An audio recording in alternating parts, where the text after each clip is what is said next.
Mi padre era una persona de una curiosidad casi insaciable. Venía de familia, pues su padre y su abuelo gozaban de la misma avidez por saber y conocer. Gracias a esto, es que en la familia tenemos información de nuestra genealogía y de una gran cantidad de parientes que de otro modo no conoceríamos. De todas las investigaciones que hizo, la más intrigante, larga y misteriosa fue sobre el hermano de mi bisabuelo, Bernardo. Es importante que sepan que todo lo que voy a contarles es información que recopiló mi padre y que a su vez se basa en el trabajo que hizo mi bisabuelo. La historia comienza en la juventud de mi bisabuelo y su hermano Bernardo, de origen y crianza en la capital del estado de Puebla, en México, dentro del seno de un hogar tradicional y de extracción muy católica. A mi bisabuelo, por ser el mayor, le correspondía seguir con el negocio familiar, una sastrería y una talabartería, y el destino de Bernardo sería la vida eclesiástica. Nada de gracia le hacía al tío Bernardo, quien estaba más inclinado por temas sociales y que leía ávidamente libros de León Trotsky. Sin embargo, la voluntad familiar se impulsó sobre la individual y Bernardo terminó por inscribirse al seminario. Brillante como era, no le tomó mucho tiempo destacar y posicionarse como una gran promesa que atrajo los ojos de figuras eclesiásticas importantes de la ciudad.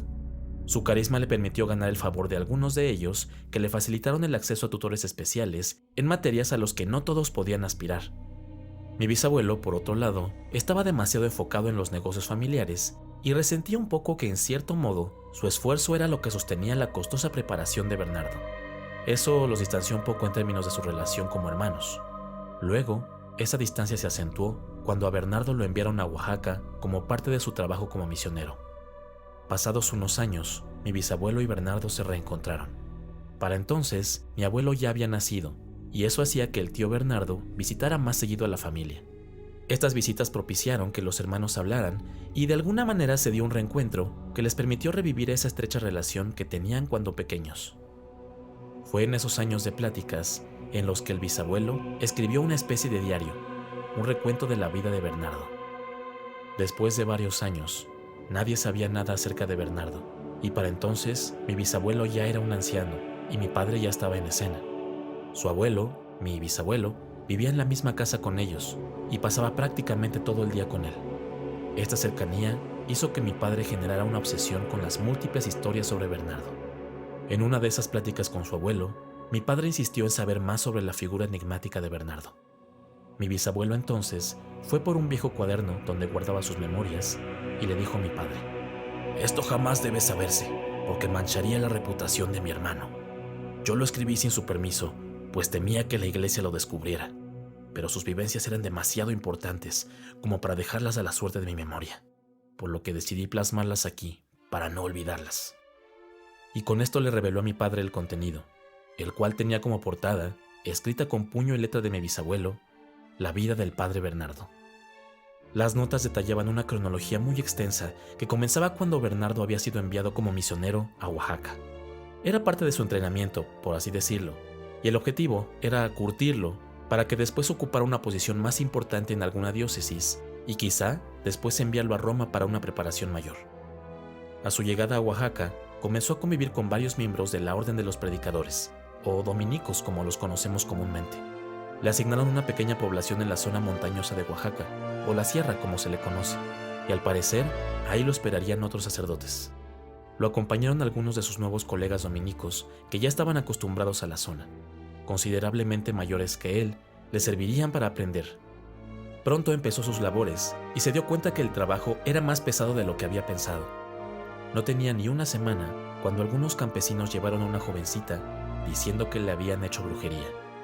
Los otros sacerdotes le examinaron y se llevaron a Bernardo afuera de la humilde casa donde se hospedaban. «Mira, muchacho, esto que traen es algo grave. Nosotros sabemos lidiar con esto, pero necesitamos saber si estás listo. Y sobre todo que no sería bueno que le comuniques a nadie de la arquidiócesis, pues no estarían muy de acuerdo». Fiel a su espíritu revolucionario, Bernardo accedió. Los sacerdotes sacaron varios artefactos que incluían una antiquísima y ya maltratada copia del Rituale Romanum, además de una especie de cuaderno de notas igualmente desgastado por el uso. Bernardo quizá era joven e inexperto en esto, pero era muy culto y sabía que lo que estaba por ocurrir se trataba de un exorcismo. Se llevaron a la muchacha, la colocaron sobre la única mesa que había en la casa y la sujetaron con mecates para que no se pudiera mover. Comenzaron por confesarse los sacerdotes entre ellos, incluyendo a Bernardo, y eligieron algunas oraciones específicas del ritual romano. Al principio parecía que nada sucedería, pero según las notas del bisabuelo, el padre Bernardo había presenciado cómo la chica comenzaba a hablar con una voz que no era la suya y diciendo palabras en latín, cuando con trabajos hablaba español. Maledicti sacerdotes, ego sum eternos. Por instrucción de los sacerdotes, Bernardo no debía hacer nada más que orar en silencio y asistirlos en pequeñas cosas como entregarles agua bendita o calmar a la familia por ratos.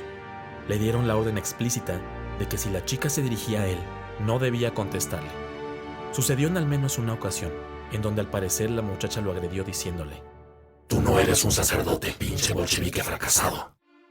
Según lo que documentó mi bisabuelo, por testimonio del propio Bernardo, el proceso duró cerca de una semana, en la cual solo se permitió la entrada a una persona para asistir a la muchacha en asearla y dejarla atender sus necesidades. Una vez que la chica quedó libre de aquello que la poseía, se la llevaron, agradeciendo antes a los sacerdotes. Estos, después de descansar, llamaron a Bernardo y le dijeron: «Te manejaste bien ahí.